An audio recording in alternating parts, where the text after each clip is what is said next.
प्रिय भक्तजनों, आइए जानते हैं गंगा दशहरा का महत्व, इस दिन पूजा करने की विधि एवं गंगा जी से जुड़ी एक पौराणिक कथा।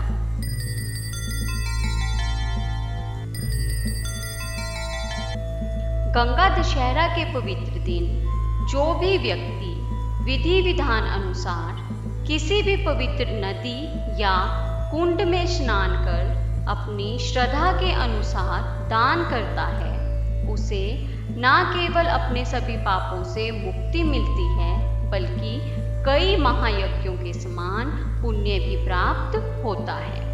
गंगा दशहरा हिंदू शास्त्रों में बेहद महत्वपूर्ण पर्व माना जाता है। हिंदू पंचांग के अनुसार प्रत्येक वर्ष के ज्येष्ठ माह की शुक्ल पक्ष की दशमी तिथि को गंगा दशहरा मनाया जाता है। गंगा दशहरा का धार्मिक महत्व। हिंदू धर्म में गंगा दशहरा का बहुत महत्व है।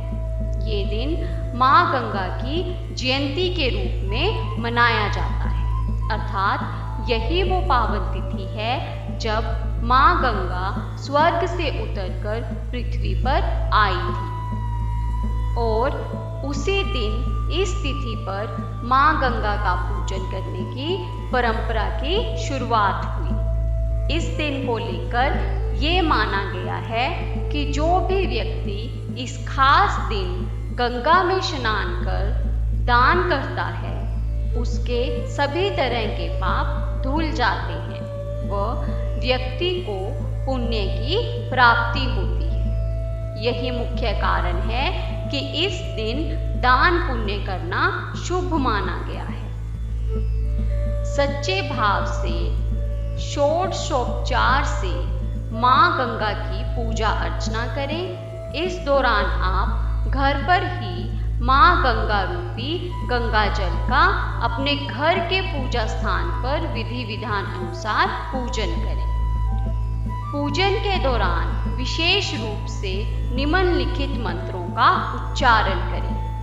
ओम नमः शिवाय, नारायणे दशहराय गंगाए नमः। इसके बाद माँ गंगा को 5 अलग अलग प्रकार के पुष्प अर्पित करें और फिर से दूसरे मंत्र का उच्चारण करें। ओम नमो भगवते ऐं ह्रीं श्रीं हिल हिल मिल मिल गंगे माँ पाव्ये पाव्ये स्वाहा मंत्र का जप करते हुए माँ गंगा को पूजा सामग्री अर्पित करें। 10 तरह के फूल, 10 नैवेद्य, 10 पान, 10 पत्ते और 10 तरह के फल। इसके बाद आपको 10 वस्तुओं को गरीबों, जरूरतमंदों और ब्राह्मणों को दान करना चाहिए। पौराणिक कथा। महाभारत के अनुसार एक बार महाराज सगर ने व्यापक यज्ञ किया। उस यज्ञ की रक्षा का भार उनके पौत्र अंशुमान ने संभाला। इंद्र ने सगर के यज्ञ अश्व का अपहरण कर लिया। यह यज्ञ के लिए विशेष था। परिणामतः अंशुमान ने सगर की 60,000 प्रजा लेकर अश्व को खोजना शुरू कर दिया। सारा भूमंडल खोज लिया लेकिन अश्व कहीं नहीं मिला।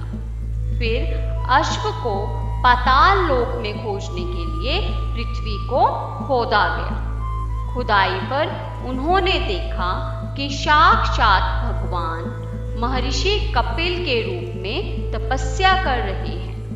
उन्हीं के पास महाराज सगर का अश्व घास चर रहा था। प्रजा उन्हें देखकर जोर जोर चिल्लाने लगी। महर्षि कपिल की समाधि टूट गई। ज्यों ही महर्षि ने अपने नेत्र खोले, त्यों ही सारी प्रजा भस्म हो गई। इन मृत लोगों के उद्धार के लिए ही महाराज दिलीप के पुत्र भगीरथ ने कठोर तप किया था।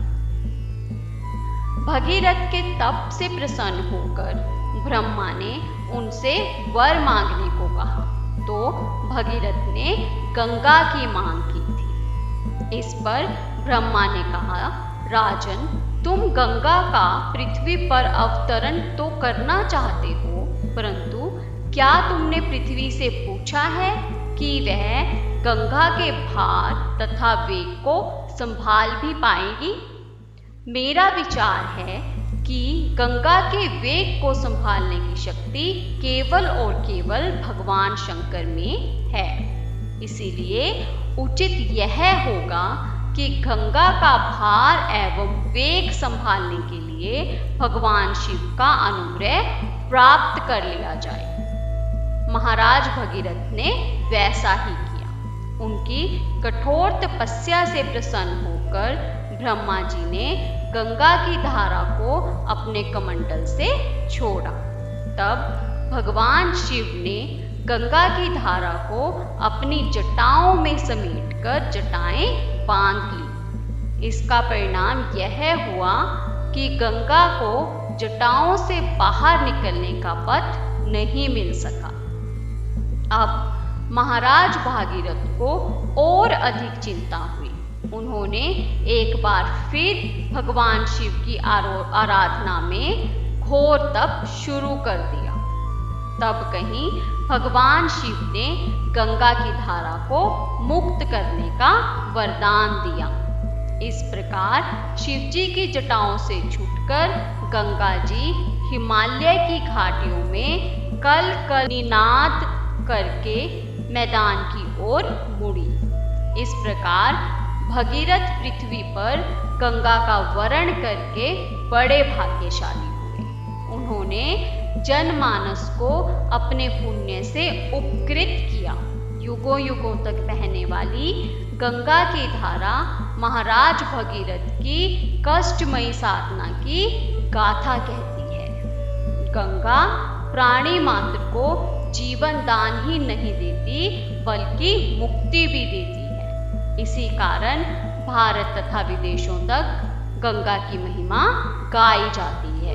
जय मां गंगे। कृपया इस चैनल को सब्सक्राइब करें और आगे की वीडियोस का अपडेट पाने के लिए बेल आइकन पर क्लिक करें।